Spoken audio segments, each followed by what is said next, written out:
ठीक है, तो आज अपन जो चैप्टर कर रहे हैं अपना ज्योग्राफी का दूसरा वाला, क्लाइमेट के बाद क्या नाम है, natural vegetation and wild life. ठीक है, तो बस जैसा कि नेम ही सजेस्ट कर रहा है, तो इसमें अपन क्या पढ़ने वाले हैं कि भैया हम इंडिया कितना प्रॉस्परस है अपने वेजिटेशन मतलब कि बहुत अलग अलग तरीके के प्लांट, बहुत अलग अलग तरीके के फ्लावर्स वगैरह। ठीक है, और वाइल्ड लाइफ भी कि बहुत सारे स्पीशीज़ पाई जाती है यहाँ पे एनिमल्स की वगैरह वगैरह। तो वो थोड़ा सा इंट्रोडक्शन पार्ट में अपन देख लेते हैं कि भैया इंडिया किन चीज़ों में बहुत ज़्यादा प्रॉस्परस है। अगर हम वेजिटेशन और वाइल्ड लाइफ की बात करें तो जो अपना इंडियन सब कॉन्टिनेंट है stands 4th in Asia and 10th in the world in plant diversity. मतलब अगर प्लांट की डाइवर्सिटी की बात करें, कितनी अलग अलग तरह के यहाँ पे प्लांट स्पीशीज़ मिलती हैं, तो 4th है इन एशिया और 10th है इन वर्ल्ड। ठीक है, then what with about 47,000 plant species. मतलब कि अगर इंडिया में कोई पूछे कितनी प्लांट स्पीशीज़ हैं तो अराउंड कितनी है, 47,000 प्लांट स्पीशीज़ है।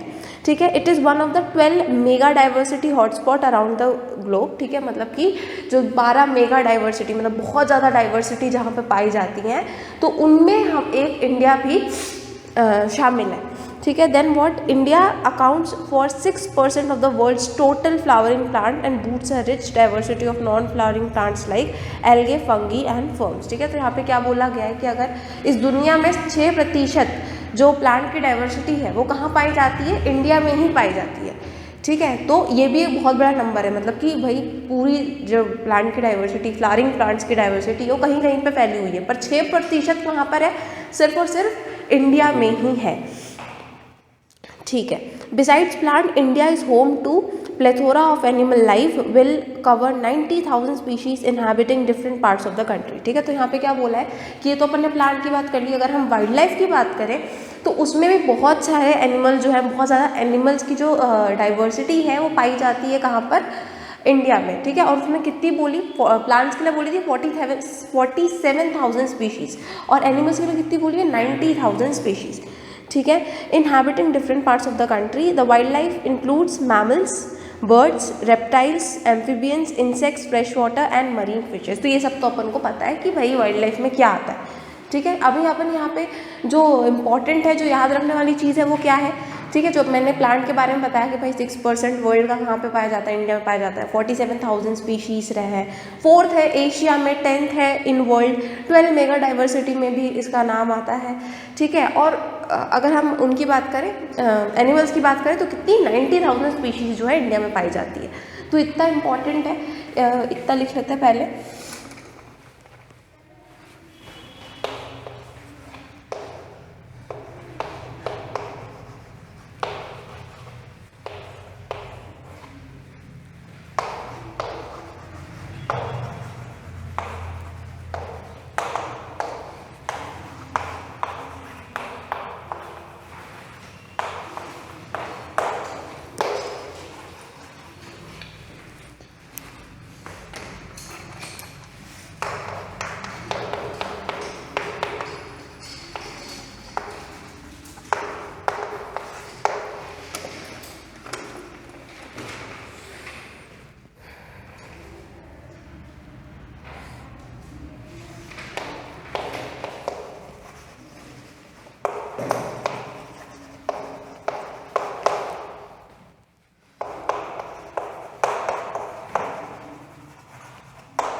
ठीक है, तो अगर अब हमने नेक्स्ट टॉपिक को देखें तो बेसिकली फ्लोरा एंड फौना। तो फ्लोरा एंड फौना क्या होता है अपन को पता है, ठीक है, लेकिन उससे पहले अपन बात कर लेते हैं नेचुरल वेजिटेशन। ठीक है, अब वेजिटेशन हमको पता है क्या कि वहाँ पे कितने ज़्यादा प्लांट की स्पीशीज जन्म रही है, मतलब बेसिकली वहाँ पे कितनी सारी प्लांट की स्पीशीज़ प्रेजेंट है वगैरह वगैरह, वहाँ का वेजिटेशन होता है। ठीक है, तो नेचुरल वेजिटेशन मतलब क्या कि वहाँ पे उस किसी भी पर्टिकुलर जगह पे वहाँ का जो नेचुरल स्पीशीज़ है, मतलब कि हमने मैनुअली किसी बंदे ने लाके वहाँ पे कुछ लगाया नहीं है कहीं और से लाकर, ठीक है, वहाँ पे लिटरली वो चीज़ लगती है अपने आप बिना किसी एफर्ट के। ठीक है, और बहुत टाइम तक उसको अगर अनडिस्टर्ब भी छोड़ दें, उसको कोई छेड़छाड़ ना करे, तो भी वो वेजिटेशन वैसा का वैसा रहेगा, वहाँ पे वो स्पीशीज़ रहेंगी ही, वो वहाँ का नेचुरल वेजिटेशन होता है। ठीक है, अगर हम मैनुअली लाके वो कहीं वहाँ पे कोई एक नई स्पीशीज़ लगा रहे हैं, मतलब वो कहीं मान लो अमेरिका की चीज़ है, अमेरिका का वेजिटेशन हमने वहाँ पे वो चीज़ ला के इंडिया में लगा दी, तो वो इंडिया का नेचुरल वेजिटेशन नहीं हुआ। नेचुरल वेजिटेशन इंडिया का क्या हुआ, जो वहाँ पे नेचुरली प्रेजेंट है। ठीक है, और हम अगर कुछ छेड़छाड़ ना करें तो भी प्रेजेंट रहेगा। ठीक है, अब फ्लोरा एंड फौना क्या होता है ये अपन को पता है। फ्लोरा मतलब कि किसी भी जगह की नेचुरली वहाँ पे जो स्पीशीज़ पाई जाती है प्लांट्स की, फ्लावरिंग प्लांट्स की या नॉर्मल प्लांट्स की जो भी है, तो उसको अपन क्या कहेंगे, फ्लोरा कहेंगे। और फौना क्या होगा, वहाँ पे जो स्पीशीज़ हमें एनिमल्स की पाई जाएगी। ठीक है, किसी भी एनिमल के को अगर वहाँ पे नेचुरल स्पीशीज़ पाई जाएगी, वो उस जगह का क्या होगा, फौना होगा। ठीक है, इतना अपन को तो पता है। अब अपन देख लेते हैं कि क्या फैक्टर्स होते हैं जो फ्लोरा एंड फौना को जो है वो करते हैं, ऑल्टर करते हैं, मतलब किन चीज़ों पे जो है किसी भी जगह की फ्लोरा एंड फौना जो है डिपेंडेंट रहती है। तो सबसे पहले तो रिलीफ हो गया। अब रिलीफ के अंदर दो चीज़ें आएंगी, लैंड और सॉइल। ठीक है, मतलब कि वहाँ की ज़मीन कैसी है और फिर वहाँ की मिट्टी कैसी है। ठीक है, इस चीज़ पे भी बहुत ज़्यादा डिपेंड करता है कि वहाँ पे ऑब्वियस सी बात है भाई, वहाँ की जैसी मिट्टी होगी वैसे ही प्लांट्स वहाँ पे लगाए जाएंगे, उसी तरह की चीज़ें वहाँ पे लगेंगी। ठीक है, और क्या बोलते हैं उसमें अगर हम फौना की बात करें, एनिमल्स की बात करें, तो वो भी डिपेंड करता है कि वहाँ की लैंड कैसी है। ठीक है, कौन से एनिमल्स है जो लैंड पे रहते हैं या फिर वो उस वहाँ पे प्रिफर हो पाएंगे, राइट। तो सबसे पहले तो लैंड हुआ। The type of land determines to a large extent the type of vegetation in the area. Fertile land are use for agriculture, terrains with under adulting and rough land are were woodlands and grassland develop. ठीक है, तो basically इन्होंने क्या बोला, अलग अलग land की बात करी है कि ऑब्वियस सी बात है कि अगर बहुत ही ज़्यादा अच्छी सॉइल रहेगी, अच्छा लैंड रहेगा, ठीक है, जिसमें बहुत ही आराम से इरिगेशन हो सकता है, तो क्या होगा, वहाँ पे एग्रीकल्चर चीज़ वो लगेंगी। ठीक है, वहाँ पे क्या होगा, खेती बाड़ी करी जाएगी। ठीक है, अगर वो ऐसे नहीं हो सकती तो उसके हिसाब से, मतलब जैसी जैसी लैंड होगी उसके अपने अपने हिसाब से वहाँ पे प्लांट्स लगेंगे। ठीक है, नाउ व्हाट, सॉइल की बात कर ले। Soils vary from place to place and so does the natural vegetation of the place. ठीक है, वो तो हमें पता है कि अगर अपन इंडिया की ही देखें तो सॉइल जो है बहुत कुछ जगहों में ही, मतलब थोड़े थोड़े डिस्टेंस में ही बदल जाती है। सॉइल हो गया, पानी हो गया, थोड़े थोड़े डिस्टेंस में बदल जाती है, और जैसे ही सॉइल बदल जाती है वैसे ही वेजिटेशन बदल जाता है। हमने पिछले मतलब चैप्टर्स में ही पढ़ा था कि जैसे जैसे सॉइल बदलती है, कहीं पे येलो सॉइल होती है, कहीं पे ब्लैक सॉइल होती है, तो उसी के हिसाब से प्लांट्स भी लगते हैं। ठीक है, बहुत सी चीज़ें सिर्फ ब्लैक सॉइल में लगेंगी, बहुत सी चीज़ें सिर्फ येलो सॉइल में लगेंगी। ठीक है, तो इस सॉइल से भी जो है अपना जो वेजिटेशन पे बहुत ज़्यादा फर्क पड़ता है। ठीक है, तो ये हो गया पहला पॉइंट अपना रिलीफ वाला। सेकंड चीज़ क्या है जिससे जो फ्लोरा एंड फौना पे इफेक्ट करता है, वो है क्लाइमेट। ठीक है, कि किसी भी जगह का क्लाइमेट कैसा है, किसी भी उस क्लाइमेट में सबसे पहली चीज़ आती है टेम्परेचर, कि कहीं का टेम्परेचर कितना है। ठीक है, कुछ ऑर्गेनिजम्स होते हैं जो कि ज़्यादा टेम्परेचर झेल सकते हैं, कुछ ऑर्गेनिजम्स होते हैं जो इतना टेम्परेचर झेल नहीं पाते। सेम विथ प्लांट, कुछ प्लांट्स होती हैं जो ज़्यादा गर्मी में भी रह जाएंगी, कुछ जो होती हैं उनको थोड़ा ठंडक वाली जगह चाहिए। ठीक है, तो क्लाइमेट से, टेम्परेचर से भी बहुत ज़्यादा फर्क पड़ता है। ठीक है, देन होता है फोटो पीरियड। ना फोटो पीरियड क्या होता है कि बेसिकली वहाँ किसी भी जगह पे सन की रोशनी कितनी जा रही है। ठीक है, सन की रोशनी कितनी पड़ रही है, सन कितने देर के लिए निकल रहा है और कितना तेज़ हो, मतलब उसकी रोशनी कितनी तेज़ पड़ रही है। ठीक है, तो वी नो कि कुछ लोगों, भाई सबकी अपनी अपनी रिक्वायरमेंट होती है, कुछ प्लांट्स की जो रिक्वायरमेंट है सन की वो बहुत ज़्यादा होगी। ठीक है, तो वो उस हिसाब से वहाँ पे वैसे वेजिटेशन होगी, किसी की कम होगी, तो वगैरह वगैरह। ये फोटो पीरियड मतलब मैं बता रही हूँ तुमको कि क्या होती है कि सन की जो रोशनी है कितनी देर कहाँ तक पड़ रही है। ठीक है, फिर आता है प्रेसिपिटेशन। प्रेसिपिटेशन मीन्स कि भैया कहाँ पे कितनी बारिश हो रही है। ठीक है, जहाँ पे जिस हिसाब से बारिश होगी वहाँ के प्लांट भी उसी हिसाब से लगेंगे। ठीक है, इतनी चीज़ें क्लियर है। ठीक है, तो हमने दो चीज़ें पढ़ ली है, मैं क्या दो चीज़ें बोल रही हूँ, मतलब हमने फैक्टर्स पढ़ लिए हैं कि फ्लोरा एंड फौना को क्या चीज़ें जो है डिस्टर्ब बोल रही हूँ या अफेक्ट करती हैं। तो दो चीज़ें कौन सी, एक तो रिलीफ जिसकी अपन ने देखा लैंड और सॉइल, और एक क्लाइमेट जिसके अंदर अपन ने देखा टेम्परेचर, फोटो पीरियड और प्रेसिपिटेशन। ठीक है,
ठीक है, तो ये अपन ने देख लिया कि कौन से फैक्टर्स होते हैं जो कि अफेक्ट करते हैं किसको, अपने फ्लोरा एंड फौना को। इसके बाद अपन क्या देखने वाले हैं, इसके बाद जो अपना नेक्स्ट टॉपिक है, ठीक है, वो natural vegetation and its types.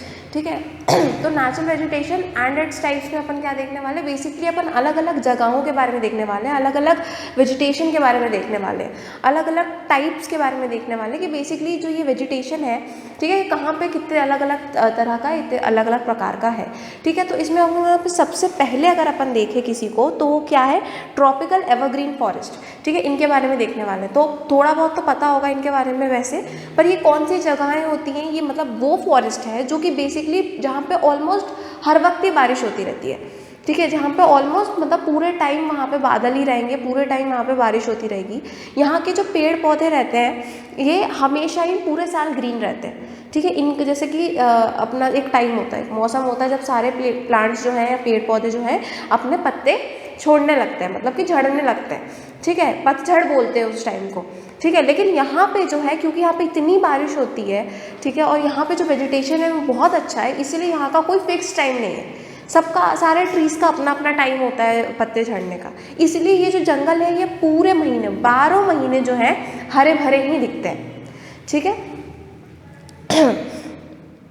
ठीक है, अब कुछ जैसे कि हमें सारे नाम तो याद नहीं करने की फॉरेस्ट कहाँ कहाँ मिलेंगे हमको, लेकिन हमको थोड़े बहुत जो है एक दो एग्जाम्पल्स हमेशा पता होना चाहिए। ठीक है, so these forest are located in the western Ghats, upper parts of Assam, Tamil Nadu, Andaman and Nicobar islands, Lakshadweep island. ठीक है, तो these region receive heavy rainfall and usually do not experience a dry season. मतलब यहाँ पे बहुत ज़्यादा हैवी रेनफॉल होती है और ये लोग ड्राई सीजन एक्सपीरियंस नहीं करते हैं। ठीक है, पूरे टाइम यहाँ पे जो है नमी ही मिलेगी आपको। ठीक है, now these here vary up to the trees here vary up to height of 16 metre above. ठीक है, तो यहाँ के जो पेड़ होते हैं उनकी हाइट कितनी होती है, 16 मीटर तक हो सकती है, और यानी तो उससे ज़्यादा भी हो सकती है। ठीक है, these forest are moist all year, हम ये बात कर चुके हैं। Trees here do not have a fix time of shedding, commercially hardy trees like. तो यहाँ पे कुछ जो ट्रीज यहाँ पे उग रही हैं, हमने ये देख लिया कि कहाँ कहाँ पे लगती हैं, असम, अंडमान निकोबार आइलैंड, लक्षद्वीप आइलैंड, ये अपना एग्जाम्पल पार्ट हो गया। लेकिन वहाँ पे किस तरह की ट्रीज लगती है उनके भी एक दो एग्जाम्पल अपन को पता होना चाहिए। तो क्या बोला है यहाँ पे, इबोनॉई, मागोगनी, सिंसोना, जो भी है ये, rosewood and rubber are found in these forest. मतलब ये सारे जो ट्रीज हैं वो यहाँ पे पाए जाते हैं। ठीक है, तो पहले इस फॉरेस्ट के बारे में लिखो, फिर अपन आगे देखते हैं।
ठीक है, तो इसके बाद अपन किस पे आते हैं कि अपन ने देख लिया क्या, ट्रॉपिकल एवरग्रीन फॉरेस्ट। अब अपन देखेंगे ट्रॉपिकल डेसिडियस फॉरेस्ट। ठीक है, तो अब यहाँ पे अपन ने देखा कि पूरे वक्त ही बारिश होती रहती है, मतलब ऑलमोस्ट 12 महीने यहाँ पे बारिश होती है, सॉरी। लेकिन डेसिडियस फॉरेस्ट जो है वो ऐसे नहीं होते, यहाँ पे थोड़ी कम बारिश होती है, लेकिन ये भी दो तरह के होते हैं, एक ड्राई डेसिडियस फॉरेस्ट और एक मॉइस्ट डेसिडियस फॉरेस्ट। तो अब जो मॉइस्ट डेसिडियस फॉरेस्ट है, जैसे कि नाम बता रहा है कि यहाँ पे भैया थोड़ा मॉइस्चर ज़्यादा है, और ड्राई जो है यहाँ पे नाम बता रहा है कि यहाँ पे थोड़ी ड्राईनेस। अब मॉइस्चर ज़्यादा होने के लिए मतलब क्या कि यहाँ पे बारिश ज़्यादा हो रही है ना।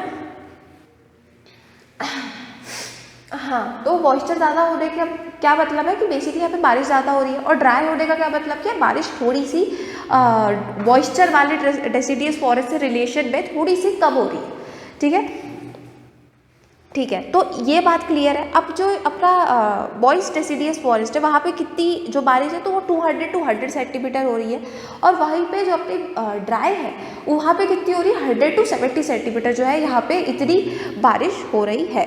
ठीक है, अगर हम मॉइस्ट डेसिडियस फॉरेस्ट की बात करें तो ये अपन को कहाँ पाई जाती है, western Ghats, trees found Orissa, Jharkhand, Chhattisgarh, eastern slope, यहाँ पे अपन को क्या पाई जाती है, अपनी मॉइस्ट डेसिडियस फॉरेस्ट। और अगर अपन ड्राई डेसिडियस फॉरेस्ट की बात करें तो वो अपन को मेन लैंड में पाई जाएगी, बिहार, ये अपनी कुछ some area from Madhya Pradesh, मतलब यहाँ पे जो अपना मेन एरिया है जहाँ पे खेती बाड़ी होती है बेसिकली, वहाँ पे पाई जाएगी। ठीक है, और क्या ये जो यहाँ की जो मिट्टी होती है वो काफ़ी ज़्यादा फर्टाइल होती है, तो यहाँ के जंगलों को यहाँ के जंगलों को बहुत बार मिटाया गया है वहाँ खेत बनाने के लिए। ठीक है, मतलब बहुत बार जो है ग्रेजिंग के लिए या फिर खेती बाड़ी के लिए, एग्रीकल्चर के लिए यहाँ के पेड़ों को काटा गया है। ठीक है, बस इतना इम्पोर्टेंट है इसमें भी।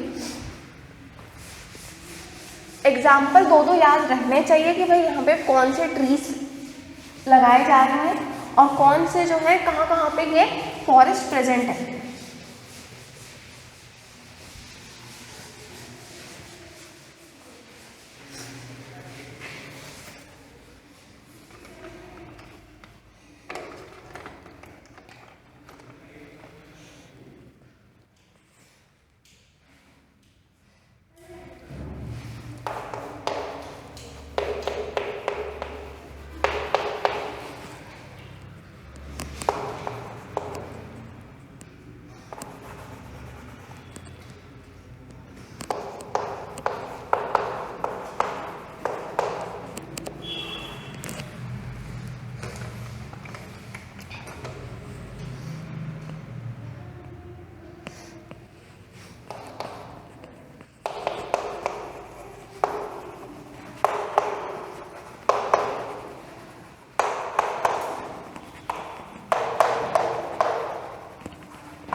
ठीक है, अपन ने 2 टाइप के फॉरेस्ट देख लिए।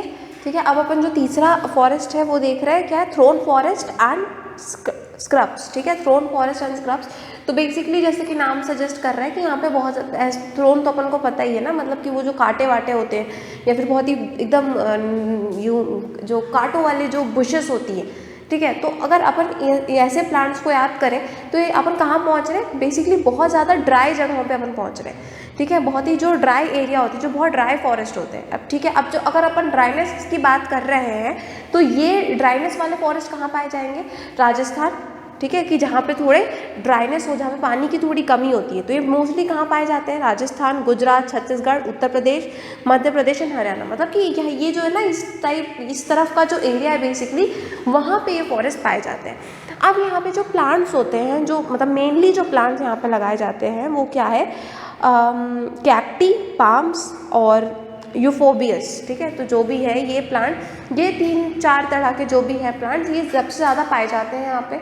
यहाँ पे जो प्लांट्स होते हैं वो थोड़े दूर दूर होते हैं एक दूसरे से, ठीक है, एकदम डेंस नहीं लगे रहते, दूर दूर लगे रहते हैं, और उनके रूट्स बहुत डीप होते हैं। ऑब्वियसली बात है, क्योंकि वहाँ पे सरफेस पे तो पानी होता नहीं है, तो इनको बहुत डीप जाके जो है पानी की जुगाड़ करनी पड़ती है, तो इनके रूट्स जो होते हैं वो बहुत ज़्यादा डीप होते हैं, ठीक है। यहाँ पे जो रेनफॉल है वो कुछ 70 सेंटीमीटर की पाई जाती है, मतलब बहुत ही कम पाई जाती है, यहाँ पे रेनफॉल बहुत कम हो रही है, तभी ये जगह ड्राई है, ठीक है। तो इसके बारे में भी लिख लो।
ठीक है, आज के लिए अपन इतना ही करेंगे, इसके आगे का जो है अपन अगली क्लास में करेंगे।